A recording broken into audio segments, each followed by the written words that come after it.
Welcome to An Unconventional Life, a podcast where we share stories about the crazy 1% out there who earned their doctoral degrees and then went on to use them in crazy, cool, unique, and unconventional ways. Here's your host, astrophysicist turned teacher, author, dissertation coach, and more, Dr. Russell Strickland.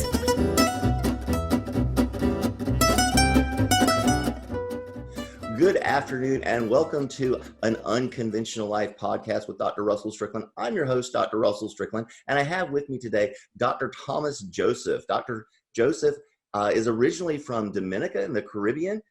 He actually shares an alma mater with me at Capella University, so we're going to have some fun talking about that. He's a published author. We're going to get into everything about the dissertation process and how you can really accelerate your career after you graduate. He's got a lot of great information to share with you guys today, and I can't wait to have that conversation with Dr. Joseph. Dr. Joseph, welcome. Thank you. Thank you for having me, Dr. Strickland. It's my pleasure. I am very honored to share this time. Thank you. Before we get started, I want to let everyone know that this episode was brought to you by Dissertation Done. If you are an adult doctoral student working on your dissertation, about to start on your dissertation, struggling through your dissertation, or fed up with it and about ready to quit on your dissertation, why don't you reach out to us first at dissertationdone.com/done. That's dissertationdone.com/DONE, and see if you might not be a good fit for our Fast Track Your Dissertation coaching program, where we take students from here to graduation in much less time than you might think possible. Our students routinely graduate a year, 2 years, sometimes 3 years faster than their peers. And so if you're working on the dissertation or about to get started, look for the support, the guidance, and structure that you need to get this thing done. Reach out to us at dissertationdone.com/done. And if by any chance you've already graduated or you're an expert in trying to get your expertise out into the world, the best way to do that is by becoming a published author. You can reach out to us at dissertationdone.com/book, and we'll talk to you about our Expand Your Authority program, where we take authors from the blank page to a published work that you can leverage to grow your business or start your business as an expert coach, consultant, counselor, or more. So reach out to us at dissertationdone.com/book for that. Dr. Joseph, again, thank you so much for being here today. And I'd like to start off by asking you to tell us a little bit about your background before you started working on your doctoral degree and what led you to that calling to decide that you wanted to pursue your doctoral degree. The honest truth with all that is, I remember I worked for JP Morgan Chase as one of the managers within a managerial role within the firm. Okay. And something that really caught my attention as an individual was the opportunity I had to work with my staff and do a lot of coaching and stuff. And something that I was interested in is learning not just the practical aspect of managing people, right, but the theoretical aspect of managing people. During that time when I started, I only had an undergrad degree, so I decided to pursue my master's degree in management just to learn more about the theoretical aspect of managing folks. And then once I got that master's degree, it was like, it looks like there's a little bit more to learn, right? It's like there's always more and more to learn. Right. So from there on, I realized, okay, I had gathered sufficient information on management, but I needed more. I needed something more. I got a bit more caught up in the coaching aspect of things and, just working one-on-one with my staff at the time. So that kind of led me to say, you know what? Teaching might be something I might be enthusiastic a bit more about. So that led me to say, okay, I want to get a doctoral degree, which from my perspective would have positioned me better in the process of wanting to move into higher education and so on and so forth. So, and on top of that, got you hooked on the idea of teaching, and you wanted to teach at that higher ed level. And that was why you wanted to go into the doctoral program. Yeah. And another thing I had too, my staff always asked me about education, because they knew I was in school. And so they would always consistently ask me about education. What should I do? Where do I go to school? And so on and so forth. So I always felt, and it's almost like I was like an academic coach, that's the stuff. So I said, okay, so then maybe I can just pursue, higher education, and that might be a good starting point where I can become more of an educator, Right. rather than just coach, mentee, or staff manager. So. Yeah. So yeah, Thomas, that actually kind of reminds me of my own story. When I was originally went to graduate school, I was a traditional graduate student. I went from high school to college straight into graduate school. I was studying astronomy and astrophysics to be a research professor. And I followed along that path. I was really excited, really passionate about it until years into the program, my research advisor died in a plane crash. And I decided at that point, well, it was just time to do something else. I hadn't been making any money because I was a graduate student. I was going to have to kind of start over with my research. So that was going to be another couple of years delay. And I just decided to switch gears a little bit. And I got into, you mentioned JP Morgan. Well, I got into working with a bank in downtown Chicago. ABN AMRO was the name of that institution. And as I was doing more and more business related things, I realized, you know what, I've never studied this at all. So I thought maybe if I go back to school and get my doctoral degree, I'll know a little bit more about what's going on and what some of these folks are talking about. And so that's kind of how I got pulled back into it. That, and as you mentioned, wanting to teach. So I ended up doing some adjunct teaching before I started dissertation done. I know you have a story about a teaching opportunity came up to you that I want to get to a little bit later on. But tell me, when you when you decided to go to graduate school, go to get your doctoral degree, what was it like getting enrolled and getting back into school after having been working for so long? Right. So I actually got into my doctoral degree about a year and a half after I finished my master's degree. Okay. Roughly around 2009. So during the gap between my master's and my doctoral degree, I used that time to kind of research what I wanted to do. I don't know if you've heard of John Maxwell, but I'm a very fond person of John Maxwell. So I was very much intrigued in what he was doing. So that's why the emphasis or the specification of my PhD is on leadership. Right. So okay. I did a lot of research on where I wanted to go with my study, and finally came to the point that this is what I wanted to do. I wanted a degree in organizational management that focused a lot on leadership. But I'll tell you a story. When I signed up with Capella University, which is where I did my doctoral degree, during that time, after you sign up, you would have a mentor, right? Your academic coach would call you and have that hour conversation with you. And I actually, for my degree, I was required to take 16 courses. It's a 3-year program, 16 courses. So I figured out 16 courses, I can finish the coursework in 2 years, and in 1 year for my research and study. Okay. When I had my first call with my academic coach, and I told him what I was going to do in relation to my studies and how I'm going to take my courses, 2 classes per term. He knew I was working full time. I was a parent and all that stuff. And he told me I was crazy. He told me I was crazy to do that. This is not possible. I will not be able to do 2 courses at one time, having to work full time and all of that stuff. And I said, well, I'll prove to you that I can.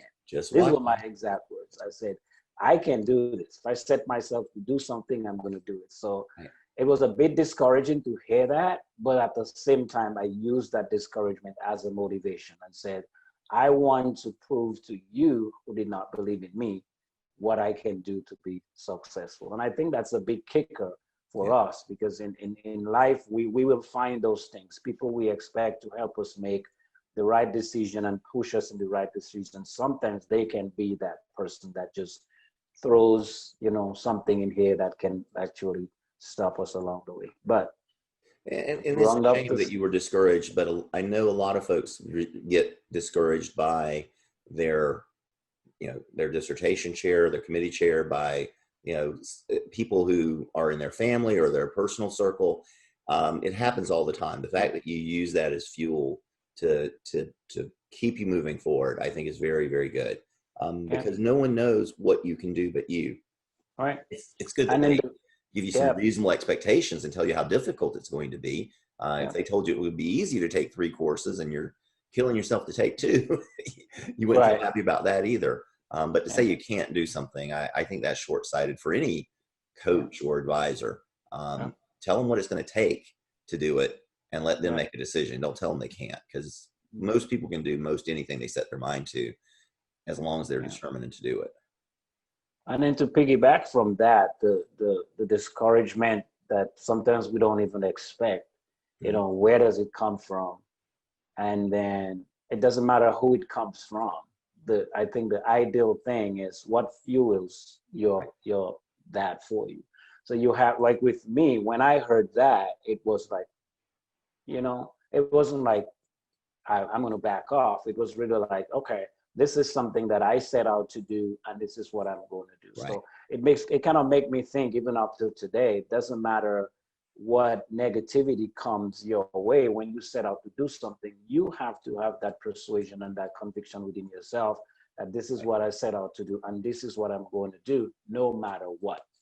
Right. So that's the fuel that I had that says, no matter what, this is what I'm going to do, and this is what I have set up myself to do. So we have to have that fuel to continue on our process. That's 100% true. You have to have a reason why. You have to know why you're doing a thing. So I don't subscribe to the no matter what philosophy. Like, I have to keep going no matter what. I think you keep an eye on the environment. You look for changes. You always should be deciding, is this what I want to be doing? And you should be able to renew yourself every day that, yes, this is what I need to be doing. It makes sense for me to be doing this. And then, of course, if it makes sense for you to be doing it, you have to be committed to doing what it takes. That's where I agree with the no matter what philosophy, that once you know that this is something worthwhile for you, then you have to look at the difficulty and say, that's what I have to do. That's the price I have to pay to get to where I want to be in this world or in this life. And so then it doesn't matter what you have to pay in once you've decided that it's worth the investment in yourself and your time, your energy, and your money. Essentially, it hinges on your why. You know, you said absolutely. It right. There has to be a why, and then everything else hinges on that why. And for students that are working on their doctoral degree, the upside, the payoff, the return on investment is huge. And I know that you've already mentioned to me some of the things that we're going to be talking about here a little bit later on. Extraordinary opportunities that can come your way. I've had other, guests on the podcast before that have done so many different things that they would have never dreamed of before getting a doctoral degree. So the upside on the why is often off the charts. And so that's where the no matter what, in terms of the work and the effort you have to put in, is worth it. Yeah. So tell me, as you were going into this process, so you mentioned right from day one, they're trying to discourage you. You've got that attitude. I can do it. I'm going to get it done. At what point in the process did you start to encounter any kind of difficulty or any kind of challenges? Did the coursework, did that come easily to you, or was that a difficult process? The honest truth is the transition. So at an undergrad level, transition into a master's level, and transition into a PhD, there is something I call the language, right? Okay. It's like every process of your academic journey, the language changed. Yes. So the more difficult thing for me was to adjust to the language at a doctoral level, to write at that level, to read at that level, to the point where it almost seems like what you're reading doesn't make sense, like common sense to everybody else. So I think that was, when I started off, that was the hardest thing for me, just to read material and read information and kind of understand it at the level that it was being written, so, and it's kind of clicked to me that if we think of it well, every subject that you study, it has its own language. Right. And if you understand the language of the subject, then you're able to capture the concepts and understand easily. So that was the challenge for me. I had to develop a perspective just to understand the language. How did that happen? Or how did I overcome that? I started reading, right? I started reading dissertations. I started reading more scholarly work. So instead of reading a blog, I would read an article written by a doctor or people that were at that level already. So that helped me kind of see how they write, what type of language they use, and not necessarily learning citations and stuff like that, but actually just to hear the language that Right. they're writing on. I remember I was working a night shift at the time, and there was another a pair of mine. We were working together, and one night I was, kind of relaxed a little bit, and I had been kind of reviewing a paper that I had wrote for one of my classes, and then I remember the lady came to my office and she said, "You all right?" I said, "Yeah." I said, "Read this," right? Kind of just put her on the spot. And she read like the first paragraph, and then she looked at me and she says, "What the heck are you saying?" So I was like, that's the level, Thing. right? Right. It comes to that place where you write at that level because you understand that language, and now you're able to write at that. So transitioning into that language level was very tasking for me to start with.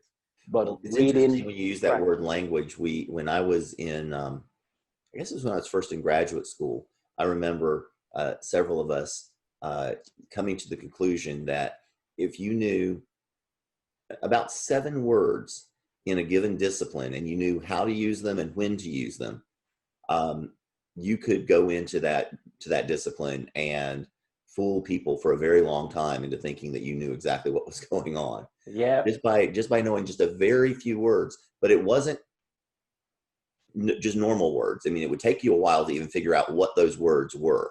Um, for example, in my circle, that when I was going to graduate school in astronomy and astrophysics, there's a lot of math that happens in that field. And one of the things that we would talk about is if something was a trivial argument, and they would use that word trivial. And this does not mean it's easy. You could show this to somebody, a college student or a high school student, and like you said, with your person you asked to read the paragraph, they would not understand what's going on at all. But right. at some point, you say this is the trivial solution, and we're looking for something else. And it's knowing those few words that folks use in the discipline and how they use them that sort of makes you part of the club. It's the inside handshake, so to speak. Yeah, that's right. You're right about that. And I Well, think and I think sometimes that's where the struggle is to start with. yeah. But reading is a key element to get you to that success. Immersion, right? You Yeah, you said that you were just reading and reading, and just like you would learn any language, right? You're yeah, there enough, you see enough of it, and that's much harder to do when you're at a remote when you're a remote student, when you're going through a distance learning environment with your school. So many of our students that we work with, they go to school online, and they're not working and part of the community on a day-to-day basis. They don't go to campus. They don't have an office in the basement like I did at the University of Chicago. You're not exposed to it all the time. So you have to make sure that you're immersed to pick up yeah, that language. yeah. And that goes back to the why, right? Yep. That goes back to the why. So, So, um, okay. So you pick up the language, you start to understand how the communication works in the field. What was the next challenge or hurdle for you? Once you did that, did the classes come easy at that point, or was they it still they some did, struggle? except yeah, they did for the most part, except that when I got to my financial management class, that was a tough one. Yeah. And then transitioning into my research methods classes. Yeah. These were a bit tough because I don't consider myself to be a very strong person in math. Okay. I know just enough to do math. So when I got to quantitative research methods, it was kind of like, oh crap, I have to do this SPSS stuff and all of that good stuff. So that helped me figure out, okay, Yeah. where do I go? Do I go quantitative or do I go qualitative? I was better able to analyze pure data, verbal data rather than statistical data and stuff. But the challenge was how do I transition from what research method am I more comfortable with? Am I more Yeah. convenient or feel more comfortable to work with? And then I have it tell my because I had students. to do my quantitative classes and Mhm. I also had to do my qualitative classes. So it was really balancing Feel for between the both. two.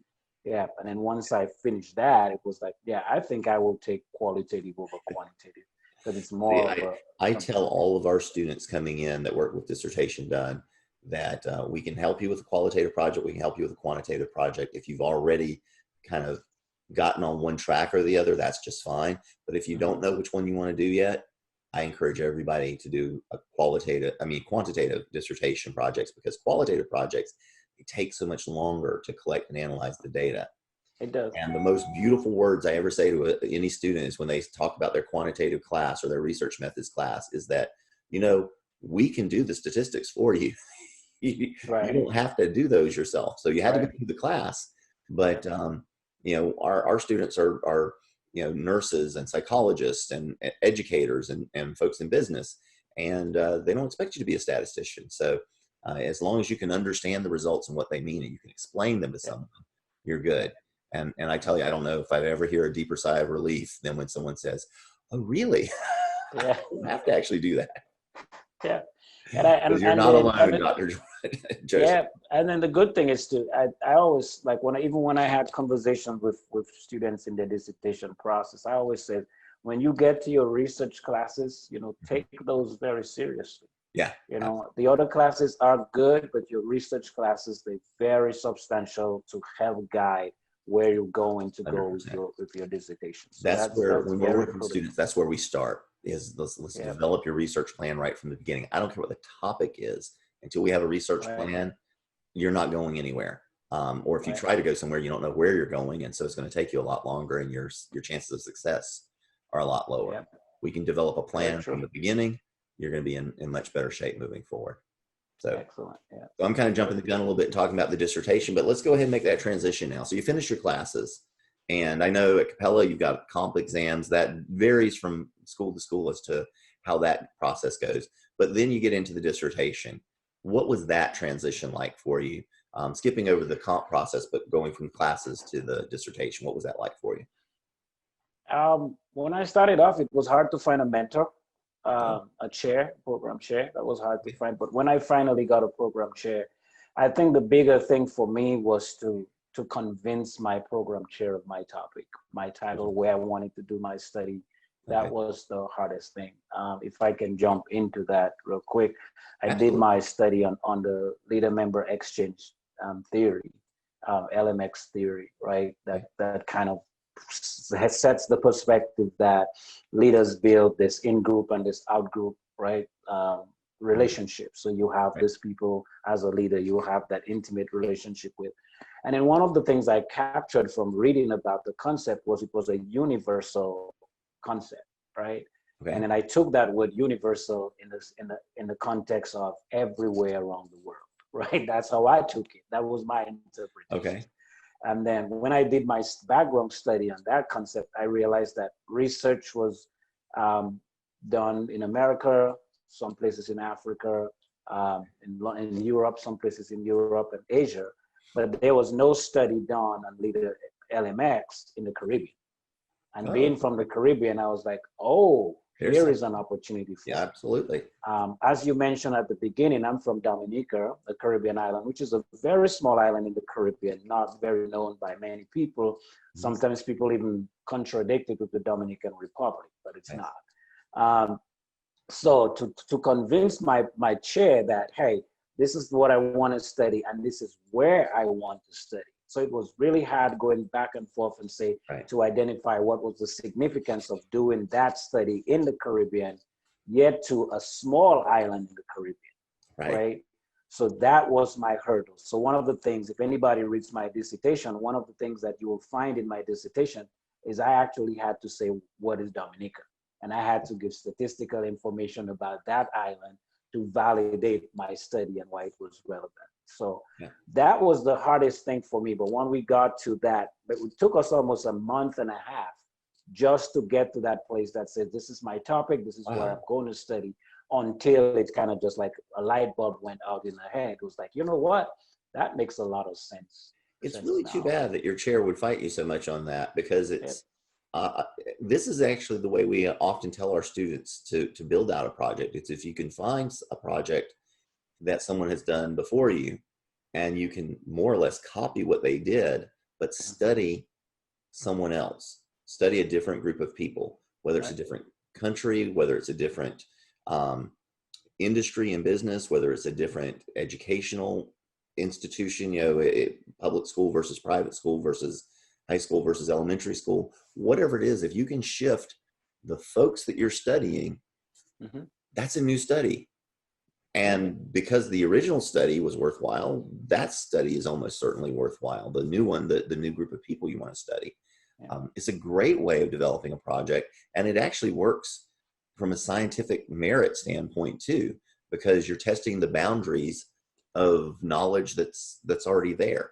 You know, if I move over here a little bit, do we see things look different? If so, how do they look different and why? And exactly where does that transition occur? It's really interesting. And if they don't look different, if they look the same as what the previous person found, that's also interesting. This becomes a more universal concept because we've studied this with, you know, a different group of people.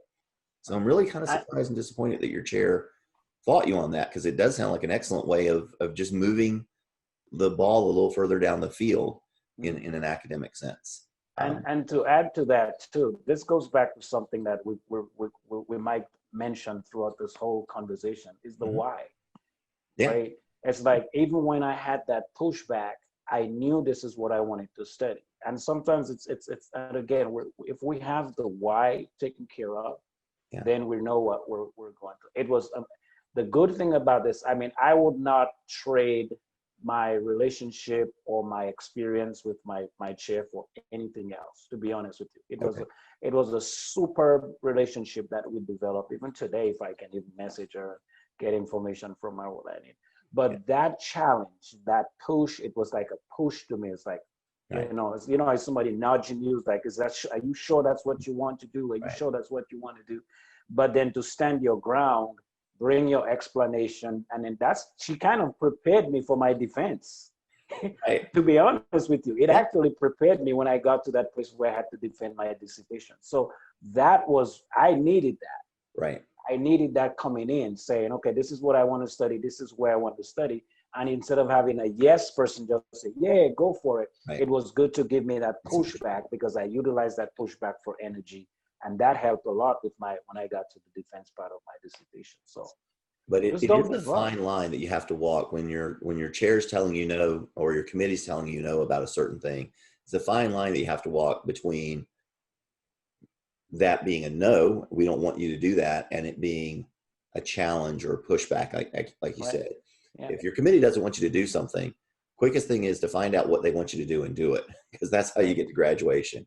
But if they're simply trying to probe and get you to be sure about something, then that's another thing. And then you're right, it develops a lot more strength in your project, that you can stand there and tell them what you want and how you plan on doing something. I do it to my kids all the time. They'll have like something in math that they're asking me to help them through, and they'll say, oh, well, such and such is the answer, and they're right. And I'll ask them, are you sure that's the answer? And if they go back and say, well, maybe it's this, then we got some issues we got to work on. But if they'll come back to me and say, yes, that is the answer, look, here it is, then they know that they know what they're talking about. And I know that they're not guessing, and because you can guess right occasionally, but we want you to know what you're talking about when you get to the test. So it's really important to understand when your committee's pushing back, accept that as a welcome test of your own strength. But if they're telling you to do something else, I'd advise you to think about doing something else so that you can graduate. And then the good thing with that, on that topic, is she was not telling me something else, but it was an opportunity for me to convince her why this, right? Why this topic? Why do you want to do your study here? So that helped me. I had to dig and dig and dig and dig and just bring up information. So stick to it. Beyond the getting started on the project and actually getting the topic approved, were there any other challenges or hurdles that you faced along the way? Along the way with my dissertation, I think my Capella did a very good job approving my topic and stuff. When I get to my mentor and we went through that hurdle, and there was the approval. So it was good. Once we started off, once she agreed that, yes, this is good, give us some of my information.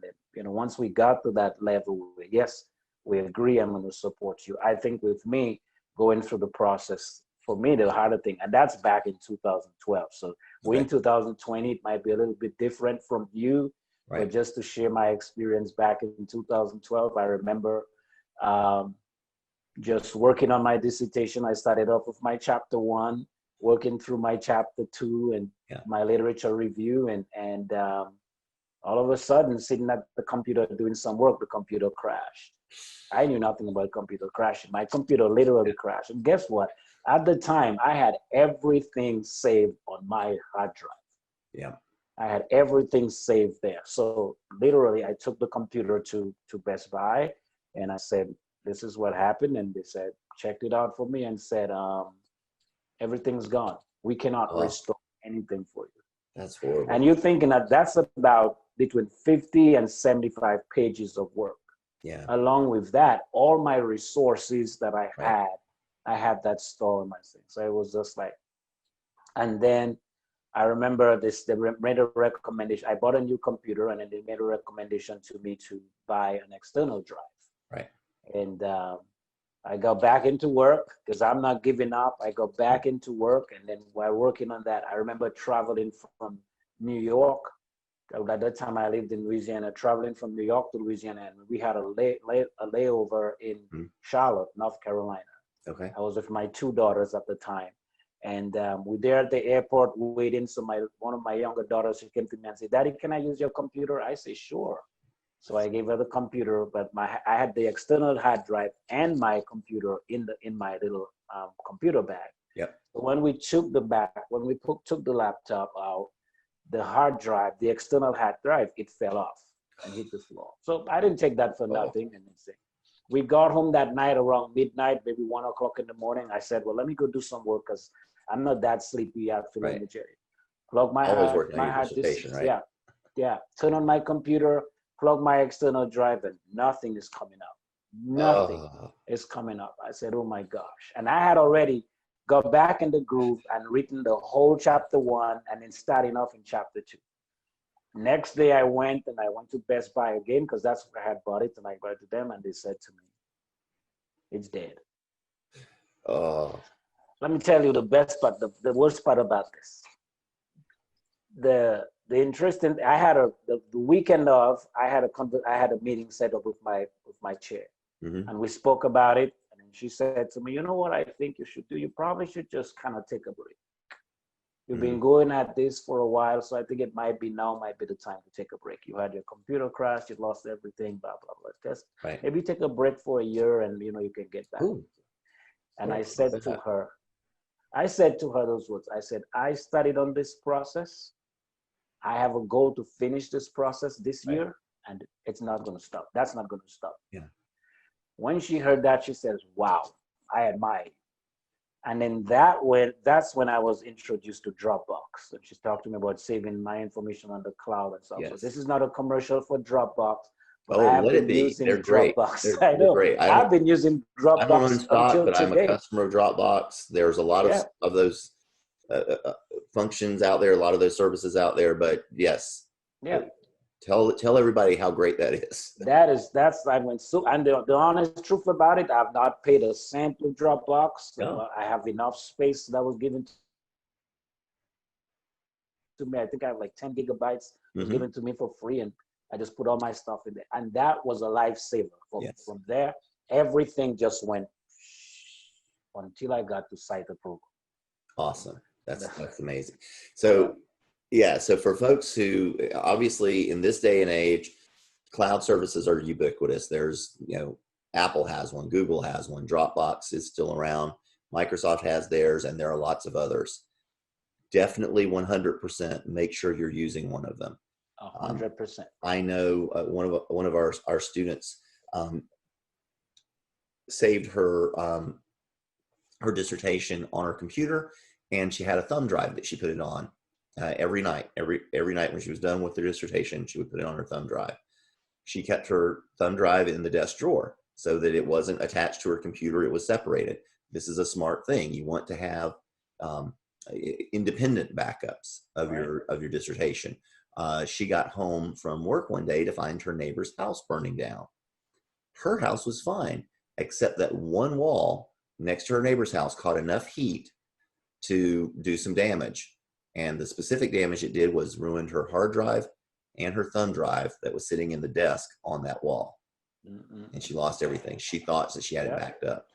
So what these cloud services do for you is they get your backup out of your house, out of your city, out of your state. They're billion-dollar companies, and their job is to not lose your stuff. So give it to them and let them do it. And another thing, the poor person's backup is email your dissertation to your chair or someone else on a regular basis. To yourself. So even to yourself, right? As long as you have an email server that you can go back to from a website or whatever, it's going to be out there. If you use Gmail, for example, it's out there. So again, not an ad for Gmail, but if you use that, they're backing up all your email for you, and Google's pretty good at handling data. So use the cloud. So yeah, use the cloud. If everybody says, "Hey, we know this is simple stuff," the one person out there who we saved their dissertation is worth everyone else saying, "I can't believe you're talking about this stuff in 2020." Because it happens, and it's horrible when it happens to you. So don't let it happen. Use the cloud, use backups, email your dissertation often, and hopefully we'll never have to worry about this. That's it. Yeah. But so that's that's a challenge to lose your dissertation twice. That takes a lot. I mean, I know when I do work the first time, I can be enthusiastic about it. Redoing work is not my thing. I do not like redoing work. And to redo it a second time would be, I might start thinking about my why at that point. So it was, I really did. It was very discouraging and very disappointing, to be the honest truth, because like I said, you have to find something to fuel you at all times. Right. It was very disappointing, but again, I cannot overemphasize, your why.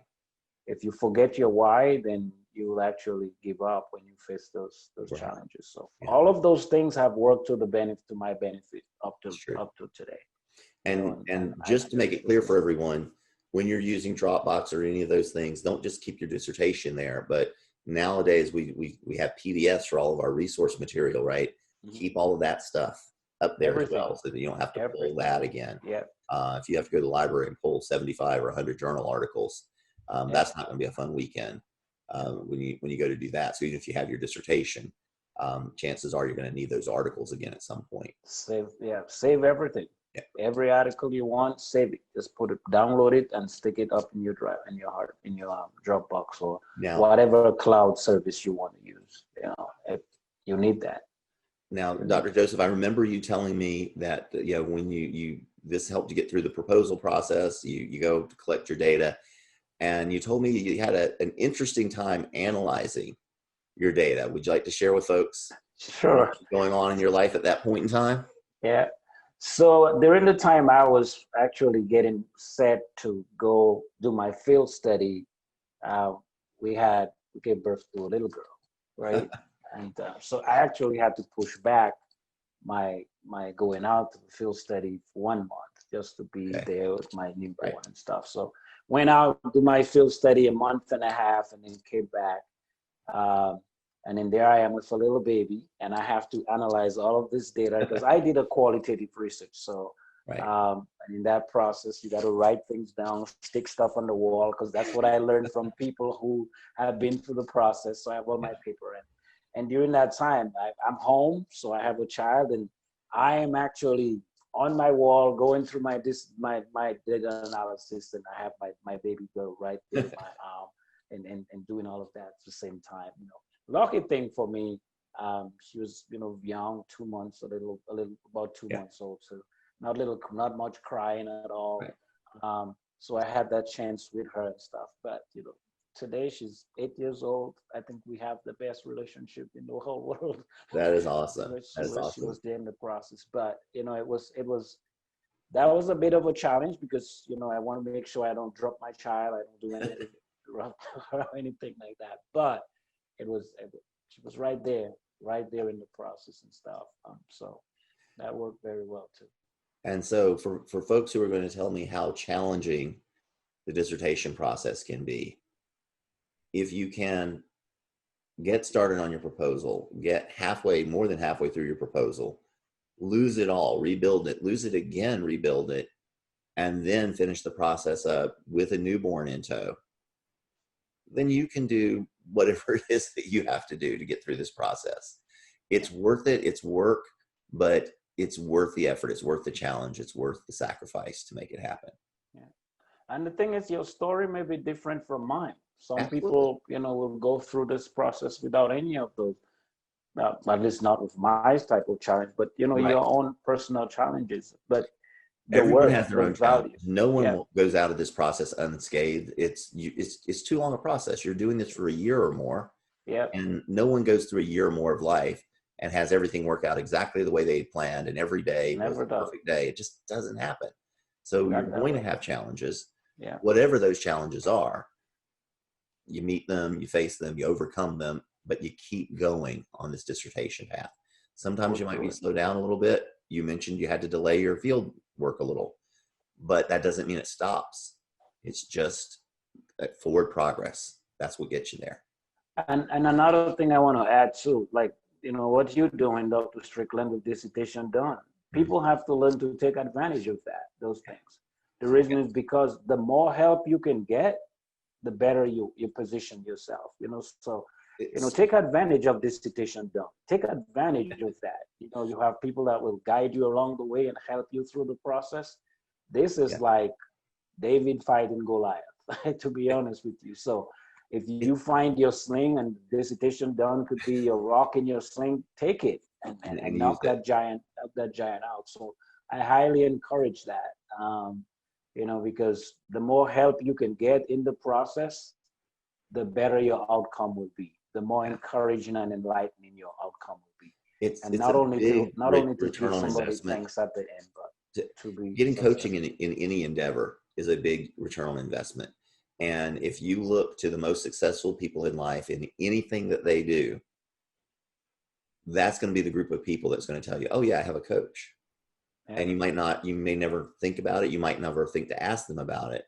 But the most successful people in life are always going to be able to point to the mentors and coaches and support structures they had to get them there. Yeah. And we help students to graduate, whether it's a few months or a few years sooner than they would on their own. It's a huge return on investment. Not having to pay tuition is great, but we're going to talk, here in a moment, Dr. Joseph, about what happens after you graduate, right? You've had some exciting and tremendous opportunities that you mentioned to me, and to push those away from you because you're struggling through this thing on your own. Mm-hmm. That's not, that doesn't get you where you want to be. Where you want to be is graduated. Where you want to be is done. So getting there as quickly as possible you should do whatever it takes to make that happen. Yeah. So speaking of which, so you go to your defense. You mentioned to me that already your chair had prepared you for that defense. That's everybody's story. By the time you get to your defense, you're ready for it. But what was that process like, and how did it feel for them to finally tell you, congratulations, Dr. Joseph?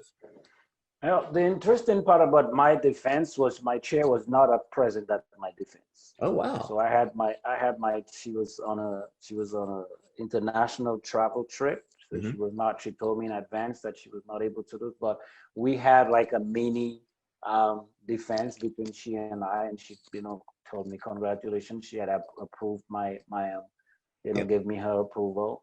So I met with my two other committee members, and we spoke. But it was just an opportunity that literally broke me down. I remember when after about 15-minute conversation, one of my committee members says, "Well, we're very proud of the work that you present today. You had some good information that you present." Mm-hmm. So I want to be the first to say, and she paused, and she said, "Congratulations, Dr. Joseph." Yeah. I mean, I teared up. I'll be honest with you. I teared up. It was like, I remember right? that amazing. Whole thing from day one until today. I teared up. Yeah. I literally teared up. But, it's like I felt like my effort. She says, you deserve it. You really, really deserve it. And you got to go and celebrate. And she said, go celebrate. Yeah. Just go celebrate. My favorite call that I get from our students is after their defense. And oftentimes I'm lucky enough that they'll call me right after the defense, and I can get that raw emotion. They just said, congratulations, Dr. So-and-so. Yeah. And it's really, awesome. really great. Yeah. But always to be able to come back and see what that experience meant for people. It's so, rewarding, fulfilling to be with them through this journey, and then to be able to see what, how they're, kind of smiling even through the phone. You can see the smile from ear to ear, and it takes a little while for it to wear off. Now, did you get people to start calling you Dr. Joseph for a while? Did you abuse the privilege at all? No, it took some time. It took some time to get all of that done, but at least, a burden was lifted up. Yes. I knew I didn't have no more school work to do. I didn't have to study. I know I would have to do work, later on to do research and stuff, but at least I could take a break. I could sit back and take a well needed break from studies and all of that. So, one of my students said the best part about finishing his dissertation was he got his life back. That's how he put it. Yeah, and that's right. And it's really true that you're almost a different person while you're a doctoral student, and you're a different person after you graduate, but you're more like the you that you knew when you don't have that stress hanging over your head. Yeah. And then, if we can stretch a little bit, you feel qualified. Yeah. If at that time you feel qualified, and if I can just, jump the gun a little bit, you start applying for jobs and positions that you feel like, I'm qualified for this and I'm qualified for that. And guess what happened? The challenges you go through your dissertation process and your doctoral process, they are meaningful. Because when you get to that point where you feel I'm qualified and you get a reject letter or a reject email, you're like, why in the world did I go do this? Why in the world did I do that? I thought nobody would reject me for a job. Nobody would tell me, quote unquote, I'm not qualified. I am qualified. Right. So it's a matter of, so there's a difference between so many, these days, it seems like kids in particular, everyone's so worried about their self-esteem, right? How you feel about yourself. But there's this other thing called self-confidence. And I think self-esteem, in a sense, is detached from reality. I see so many kids that are, young adults, late age kids, whatever it might be, who just act like they can do anything, that they're qualified on any basis. And what they lack is the experience of having actually gone through the gauntlet and earned those stripes, so to speak. Yeah. Getting the qualification is what they haven't done. And that's what self-confidence is all about. You're confident when you've been through the ringer, you come out the other side, and you know what you've done and you know what you're worth. Not your mom telling you that you're smart and handsome or pretty and all this kind of stuff, but they knocked you down over and over again, and you got back up. And finally they said, you know what, we can't knock you down anymore. You're good. That's when you know that you're confident that you can do something again. If they knock you down again, like you got that rejection letter, well, that's not the end of it, because I can get back up. And I can go send in another application, and I can, because I know I'm qualified, as you put it. It's so important. Yeah. So, but you were telling me, you're talking about applications. I heard a story that maybe you don't even need to apply for jobs at some point. So my quick story is I'm sitting home just relaxing, going through my daily motion, and I get a call from a university and says, hey, we're actually in the process of looking for alumni that have a PhD or a doctoral degree, and we're looking to bring in some adjunct instructors and stuff. Is this something that you would be interested in? Really? Of course. So that's how I got my first adjunct instructor gig. Then still went through the interview process and stuff, but at least that became, and like I said a while ago, talk about qualification. It was like, wow, I'm just sitting here, and then somebody that just recognized me, just because you have a doctoral degree. So that's really when I got into my first higher education gig, so to speak. And that just zoomed me in. And then that's what I've been doing for the past, how many years? 8 years or so. But isn't that amazing? You that's your big why. And you're just sitting around the house, and literally the phone rings saying, hey, are you ready? We're ready for you. So I'll tell everybody out there listening, your mileage will certainly vary. Don't expect to have someone just call you up and offer you a teaching gig, but do know that you're qualified and you can go out there and make and apply. And it's a tough market out there generally, but definitely something that's worthwhile and something that you can do. Yeah. Before we wrap things up, though, I want to talk to you about something else that you did, which is kind of near and dear to my heart. You told me that not long ago you became a published author. I did. How did that work for you? Yeah. So something that really, I'm a very self-motivating person, right? I speak to myself a lot, very self-motivating. And that's really something that I try to instill in people, instill in my kids, instill in any employees that I work with, instill that in them, develop yourself. So one of the things that came to me one time was the idea of, oh, let me make a note to myself. You know, I always hear people say that, oh, let me make a note to myself. And I remember driving one day and it just, something just struck me. I just said notes to self. And I'm like, what does that mean? So I started thinking about it. And since that started, the more I think about it, was like, why don't you write a book, Notes to Self? And what does that really mean? It's basically, if you see my background, there's copies of my book. I also have one in my hand. So I put a book together. It's a lot of different sayings, which I call Notes to Self. I tell people that, you know, you think about it when you kind of struggling, what is my next step? You have a note to self, and that's really what we call the why, right? This is my why. This is something that will encourage me and motivate me and help me go to the next level. Sometimes it's easier to give up, you know, and give in than to continue on the journey. So I think these are very helpful, you know, little nuggets that people can use and you know, help motivate themselves, so they don't give up on their goals. So I wrote this a year ago, and then I published it on Amazon. It's on Amazon for those of you who want to get a copy of it.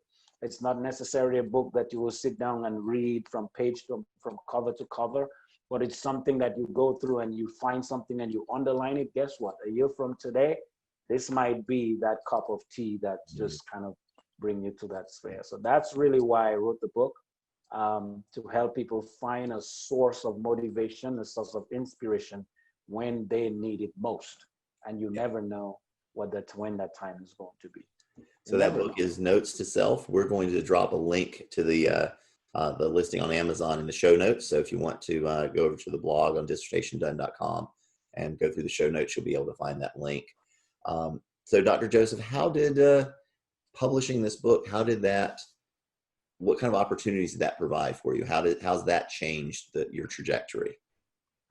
Connection. You get to connect with a lot of people, you know, and a lot of people who've read my book have actually communicated back to me and give me, you know, say how this has helped them. I actually had a gentleman who's very close to me, and one day he called me and he said, man, I just got to share this with you. You know, I was going through, like, my business was about, I always felt like I was going to give up on my business. Wow. And then he said to me, I just remembered something I read in your book. It just kind of clicked to me. Right. And then I went back to it and I read it again. And it was like, that was like so fuming. It was like a flame that just went up. And then I just got myself back together and went to get started again. So it creates that connection. As a matter of fact, publishing is very good. Gives you, you know, credibility. That's one of the things when you get your doctoral degree and you finish the dissertation, you know, publication plays a very strong role in opportunities that can be opened up for you as well. So connect with people to help you publish, because you're going to need to do that. It's very, very, very critical to do that as well. And that idea of publishing what you want to get out into the world is so important. When you're working on your dissertation, again, it's got to be what your committee wants. You give them what they want, so they'll approve it and you can graduate.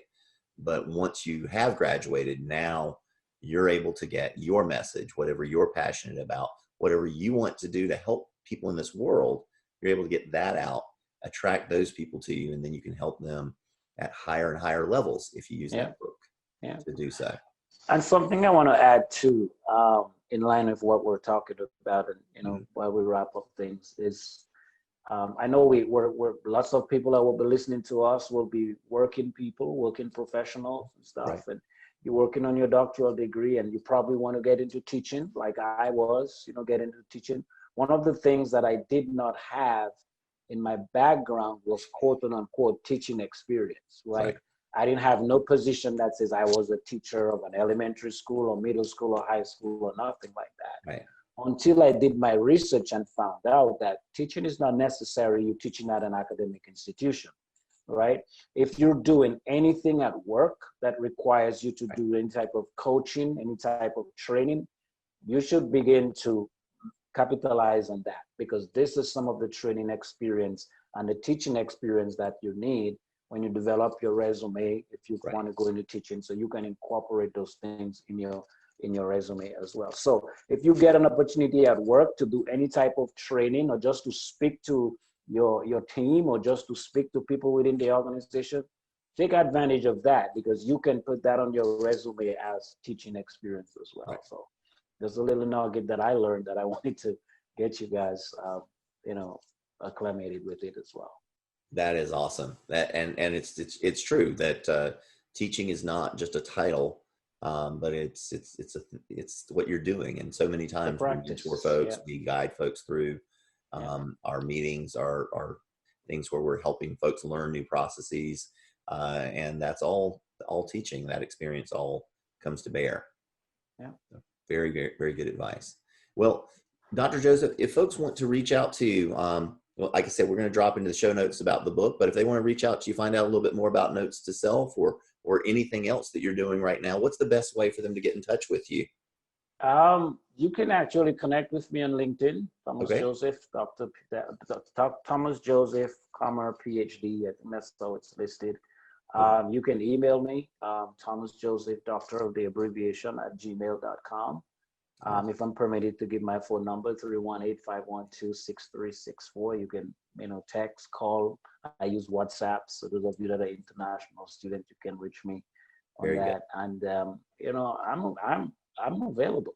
I make myself available to work with people and to talk with people. And, I want to be an influencer. I want to be a motivator. I want to be someone that really people feel have inspired their life for the best. So if you want to contact me, we can start with LinkedIn. You can connect with me on LinkedIn, or email, or even phone, text, or call. That will work as well. So we'll make sure we put those points of contact in our show notes as well. And yes, I imagine you've been quite motivational to folks today. So I appreciate you coming on and sharing your story with everyone today, Dr. Joseph. Thank you so much for joining me. It's a pleasure. I really thank you for having me. Absolutely. Once again, this episode today has been brought to you by Dissertation Done. So if anything that we've been talking about concerning the dissertation process resonates with you, if you are about to undertake this process, struggling through it right now, or fed up with it and wondering if your why is enough to keep you going, reach out to me at dissertationdone.com/done. We'll help get you on the fast track to graduation with our Fast Track Your Dissertation coaching program. And if you have a message that you want to get out into this world, if you're an expert and you want to have the credibility of being a published author, we can take you from blank page to a published author faster than you thought possible. Reach out to us at dissertation.com/book, and we'll see if we can get you into our Expand Your Authority coaching program. So thank you once again, Dr. Joseph, for joining me. Welcome. And for everyone else, have a wonderful day and go out and live your unconventional life.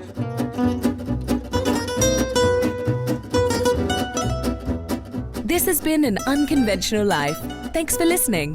If you enjoyed today's episode, subscribe now to keep getting inspirational stories of unconventional lives as soon as they're released. Until then, go out and live your best unconventional life.